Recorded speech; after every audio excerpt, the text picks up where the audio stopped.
Okay, welcome everyone. Hope everyone is doing very well. We're very excited to present this introduction to Ethics Olympiads for you. We're going to talk about a few things today. Here is the structure of the seminar. First, we'll talk about the match format and give you an overall sense of what an Olympiad is, maybe a little bit about philosophy. We'll talk about the overview of the two sort of tournament streams that we run and the slight differences between them. Then the most exciting part of the day, and I think probably a really useful part for you, we're going to go through every single part of an actual Olympiad. We're going to talk about how to do it. Then we're going to demonstrate doing it. And then obviously we'll take all of your questions at the end. So that means we're going to go through the presentation part, the commentary part, the responses, and then also the judges' questions. Okay. With that in mind, let's launch straight into it. Let's talk about the match format and what an Olympiad really is. So in an Olympiad, you have two teams of 3 to 5 students, literally at any age. So they could be grade 6 through 12, obviously tends to be in the sort of upper middle to high school range that we tend to get. Perhaps soon we'll split these into multiple competitions and we'll have a middle school competition if there's enough demand. But for now, you have 2 teams. And before you get to the competition, you'll have 8 ethical cases given to you in a document once you've registered for the competition. These cases are all about a page long. You're going to see an example of one of these in just a minute. You're going to read through all of these. You're going to look at the discussion questions. You're going to plan it all out with your team members. You're going to think about how you'd respond to various different types of questions on the topic. Then, when you get in on the day, you are going to be sent to a breakout room with another team and a judge, the judge moderator. You are going to then have a coin toss where the judge says, hey, pick heads or tails. One team calls it. If they win, they get to say whether they'd like to be team A or team B first. That just means whether they're going to be the presenting team first or the commenting team first. And there's no actual benefit to either side of this. It really doesn't matter which one you pick because you don't know what case you've got and you don't know what question you've got when you do this coin toss. And the rounds are perfectly symmetrical in that there's no benefit to being first or second at all. Okay, then the coin toss happens. You know whether you're going to be team A or team B. If you're team A, what happens next is the judge clicks next on their presentation and the case comes up, one of these 8 cases. And they read the case and then they click next again and then a specific question pops up. And this is important.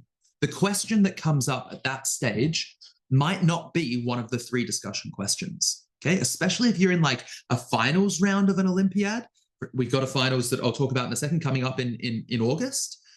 If you're in that, you can almost expect that the topics are going to be a little bit more difficult than the basic questions because you're in, a higher level round. Okay, they can be really about anything. Obviously, they tend to be very related to the case, but they could be quite an abstract question that isn't directly related to the case, and you might have to make the connections to the case, all right? Or they might be really case specific. You just don't know. That's why you have to prepare in quite a broad way. Prepare quite a lot.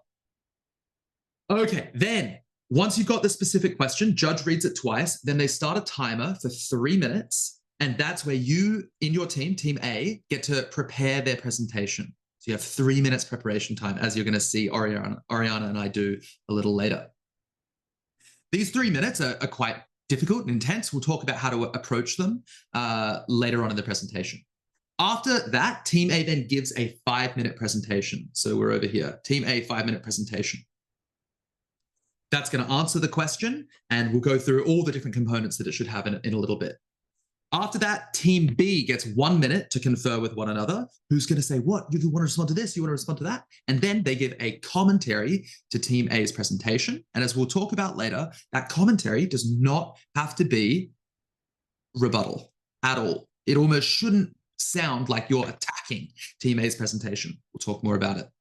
Then Team A gets another minute to confer with one another. And then they respond to the commentary also in 3 minutes.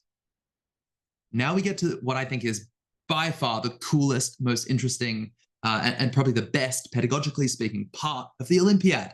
That is judges' questions. So our judge is going to be Mars today.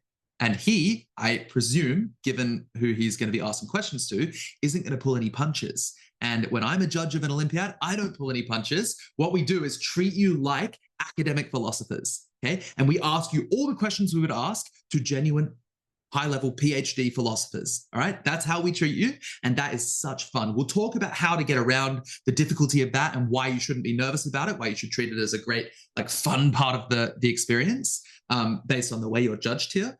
But don't be nervous, be excited that you get to talk to like really high-level philosophers for 7 minutes about your case. Okay. Then the judge is going to write some notes. They're going to score each team based on how they performed there. And then you're going to repeat the process in reverse, where team A becomes team B, team B becomes team A. And importantly, you get a new case and a new question, and you go again. Cool? Okay, by the way, if at any point people have a question, I recommend you just chuck them into the chat, or there should be a question and an answer thing, and I should see them pop up as well. And perhaps I'll be notified if anyone has any questions. Okay, cool. Let's go straight on to the two different types of events, because they are slightly different in important ways, and it's worth understanding the differences between the two, okay? So structurally, they're identical. The format that I just told you about, that is true for both of these. It's the same format of competition. The differences are about other components that we'll talk about right now. So if you look at the Pan-American Olympiad, Pan-American Ethics Olympiad, this is actually like the sort of original type of Olympiad, and it started in Australia. And so the International Ethics Olympiad is held out of Australia.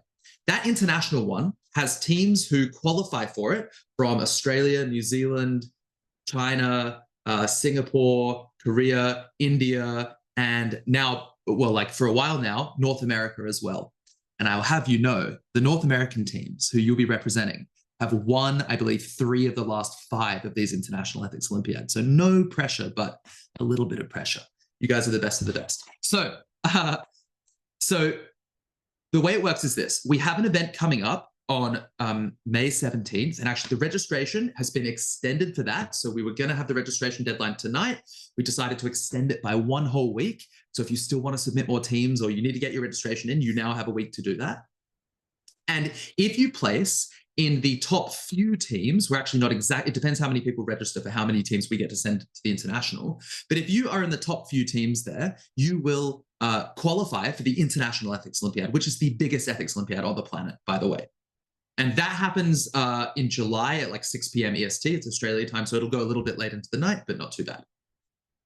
Aside from that, you'll notice that the top 8 teams of the Pan-American Ethics Olympiad also qualify for the other final, which is the TK Ethics Grand Final, which is in August 29th, 6 p.m. EST. Okay, and I'll explain what that is in just a second. But so if you do well at the upcoming Olympiad, you also qualify for the TK Ethics Grand Final.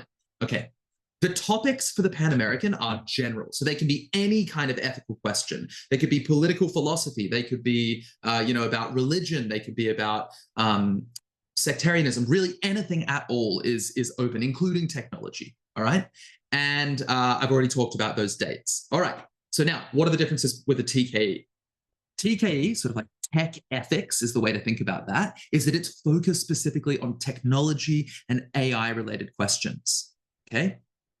So it's things about, as we'll see, like whether it's good to have relationships with robots, whether AI is likely to be a force for good in the world or not. What happens with property rights when you have AI machines like making art and these kind of things? There's so many interesting questions on the technical side of all of this.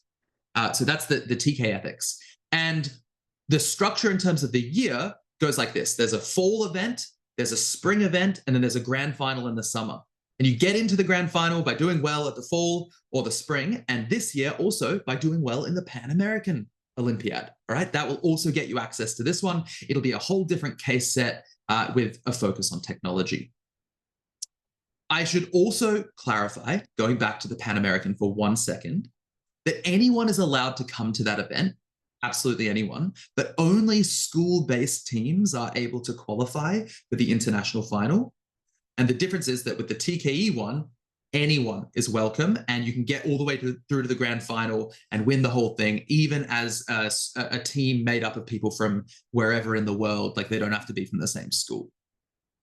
Okay, I think that covers the key distinctions. You've got the dates on the screen. You can find all this information online. And yeah, we certainly hope you come to this upcoming Pan-American Ethics Olympiad next month. Okay, anything to add there, Zach, or are we good to get on to the round?